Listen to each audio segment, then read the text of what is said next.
their tools are definitely much, much weaker and smaller than people on the other side. So it's easy to understand the Satoshi narrative as he's a hero and he's standing up in the face of corruption and centuries of oppression.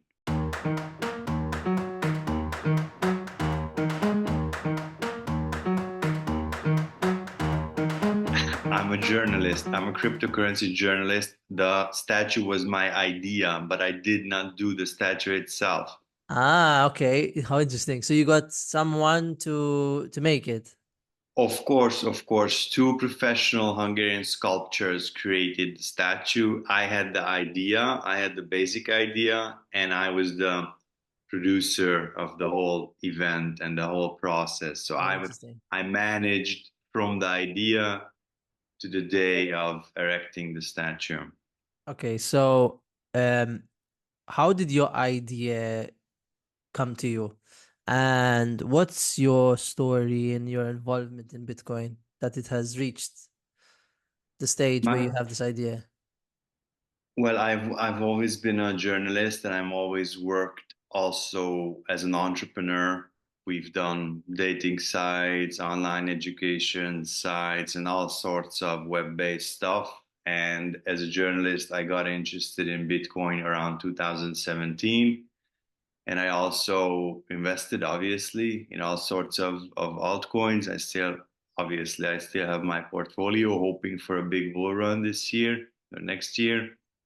And as a journalist, I started focusing on crypto and at cryptoacademia.com, which is the biggest Hungarian crypto journal. We write articles, we have a YouTube channel, and so on. And the idea of the statue came to me when the NFTs started emerging. So I was thinking about NFTs. That led me to the topic of art, and from art what the next thing that popped in my brain was blockchain. And from blockchain, I got to Bitcoin, obviously. Then from Bitcoin, I got to Satoshi. And then it made sense. Why doesn't Satoshi have a statue? So that was the thought process of how I came up with the basic idea of a statue for Satoshi here in Budapest. I started looking for team members. I started looking for funding. It's not cheap. So erecting a statue is not cheap. You need capital. So I started looking for funding, for crowdfunding, and for donations, and for team members in organizing the whole thing. And after working on it for about 9 to 10 months, we finally had a statue, and it became a huge success globally. A lot of international media appearances back in 2021. And now, a few weeks ago, when it turned out that HBO used the statue Mm. as their main graphical element of their documentary, the statue again got a lot of attention. It did. It did get a lot of attention. So why do you think Satoshi needed a statue in your mind? And how did you sort of come around the design? Or did you leave that in the hands of let's say the We sculptors? we wanted we one of our team members came up with the concept of the hoodie. We thought that the hoodie would be something that would belong to Satoshi, like a nice element, a nice touch. So the statue was my idea, but the hoodie was the idea of one of my teammates. And I think Satoshi deserves a statue because of what he represents, first of all, and what he did in IT, cryptography, etc. So that's obvious. So his achievement is huge in the world of IT. That's obvious.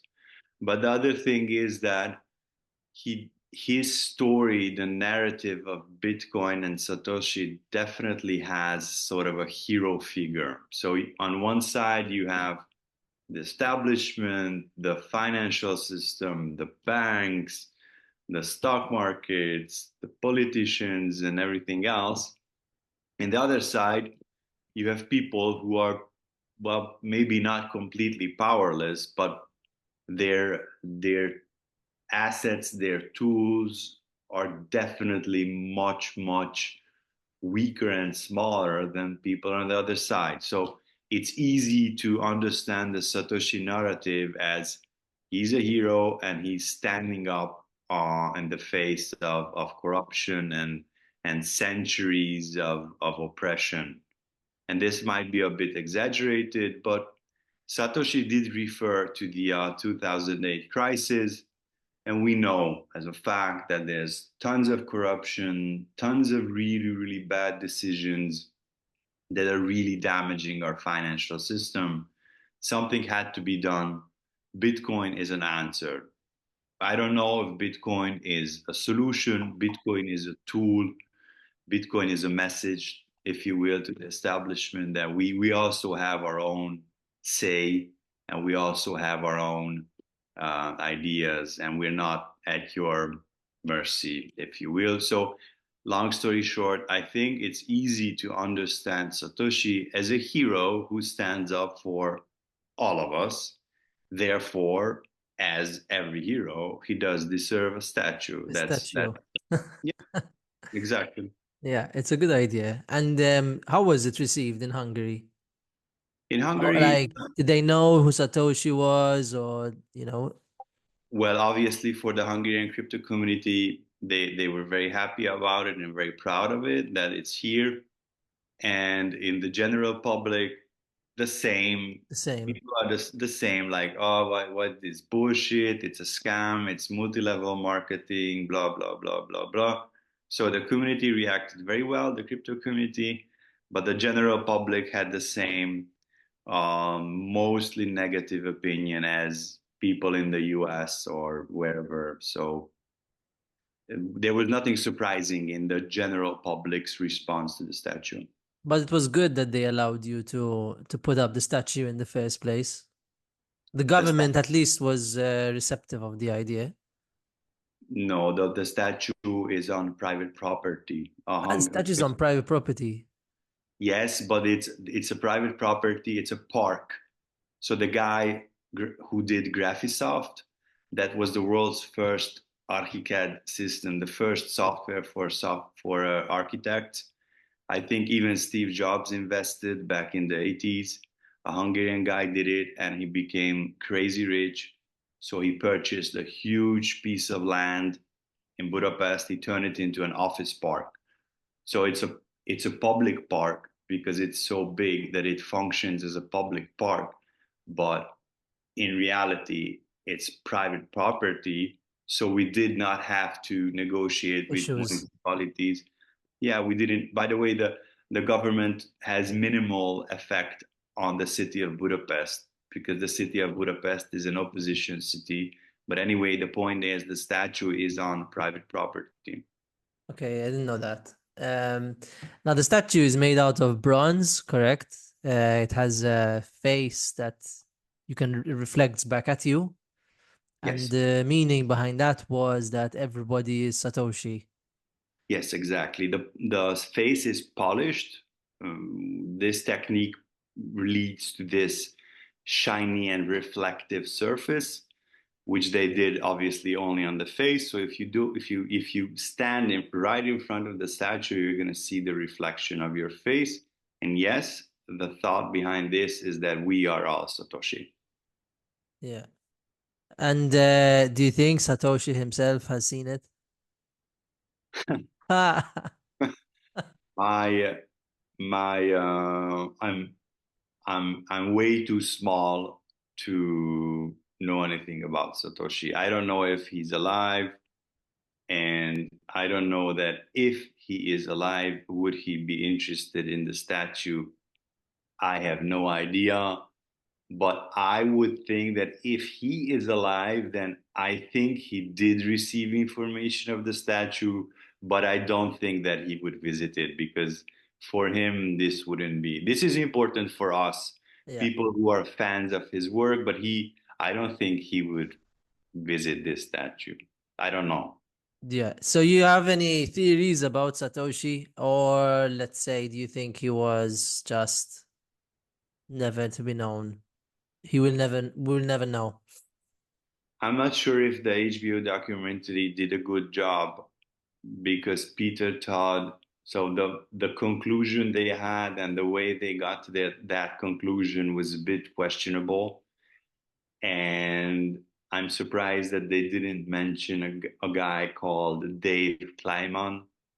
I'm sure you can find a few information about him.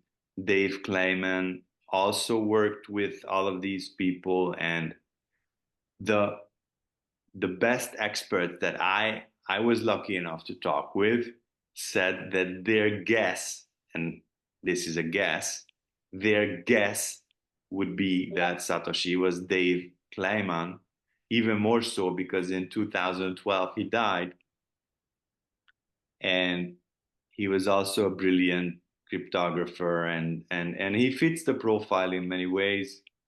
Is this Sussman? I can't, I no, Dave, Dave Kleiman. Dave Play Ma. How don't I Kleiman. how don't I know this name? I'm gonna type it here in the chat. Clayman. Kleiman.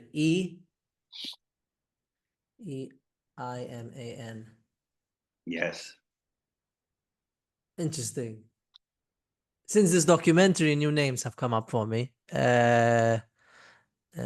So yeah, I'll check this out. So you think this could be that Satoshi? No, no, that's not what I said. What I said is that the best Bitcoin Yes. experts I have talked with, because I do not consider myself a very high level Bitcoin expert. I'm a cryptocurrency journalist. Obviously, I know much more than most people about crypto because this is my job. But I said that the best experts I have talked with in the past That years said that their best guess is Dave Kleiman. interesting. That's precise. Okay. I've asked most of my questions. Just basically curious to ask you what you think of the crypto market and the Bitcoin market. Do you separate the two, or do you think that there's more than one? Well, I think diversification and segmentation is truly happening. There are tons of narratives from AI to RWA and meme coins and so on. So the market is definitely maturing, but for the mainstream audience and from the main for the mainstream financial system, obviously it's Bitcoin and maybe soon Ethereum as well. But for a long time, Bitcoin will be the only major player that can make its way in the traditional financial system, ETFs and so on. BlackRock.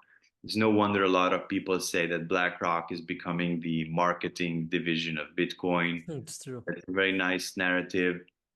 So I think the market is maturing. There are a lot of coins, obviously, out of the millions that will disappear in the next months and years.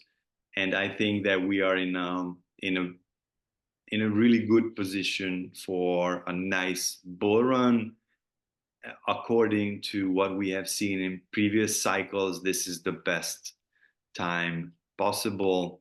The last quarter of the year of the halving, and especially the year after the halving. So, in my expectation, from the end of October until the probably March of 2025, we're gonna see a nice bull run. Probably the summer of 2025 might not be that active, but the final months, so from let's say October to November, December of 2025, we might also see a nice big bull run. So I think the cycles still exist, and I think the cycles are strong, and the cycles will still determine the path in front of Bitcoin. And in the big picture, I'm also absolutely sure that Bitcoin is now part of the mainstream financial system.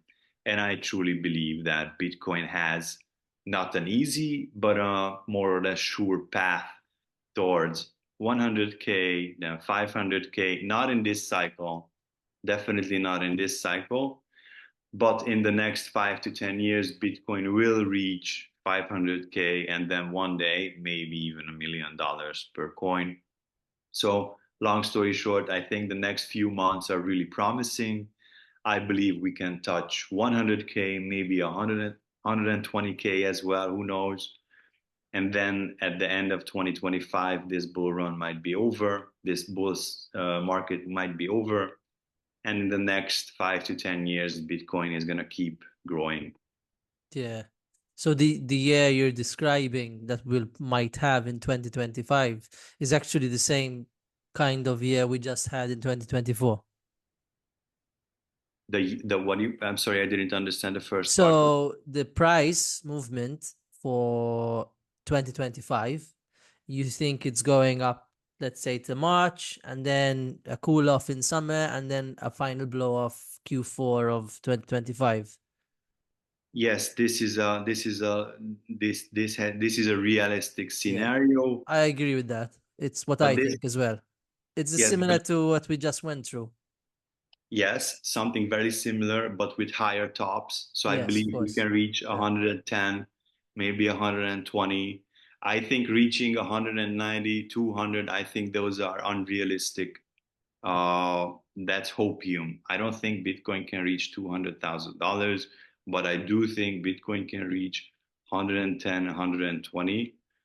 Uh, and yes, but one other thing I wanted to add that this cycle has its unique qualities. So a lot of unusual things have happened in this cycle that can have further effects on this cycle. We'll see. It's impossible to tell. But Bitcoin will go up. That's the only thing for sure. Exactly. And I But think the only way to make a prognosis about what's going to happen in this cycle is to take a look at the previous cycles, and the multiplication factor of Bitcoin is shrinking. So in 2012, if you compare 2012, 2016, 2020, then the multiplication of where Bitcoin was at the beginning of the cycle and where it ended up at the top of the cycle, that factor keeps shrinking and shrinking. That's why I think that Bitcoin cannot go higher than two times, maybe two and a half times. So if now we are at 60, let's say we're at 70, then okay, maybe 140, maybe 150, maybe. But who knows? But to give credit to you, there are other indicators, for example, calculating based on the waves of the whole cycles. If you continue the trend line of those huge waves of every cycle, yes, then in that case you can get to to I four think I four see what to 40.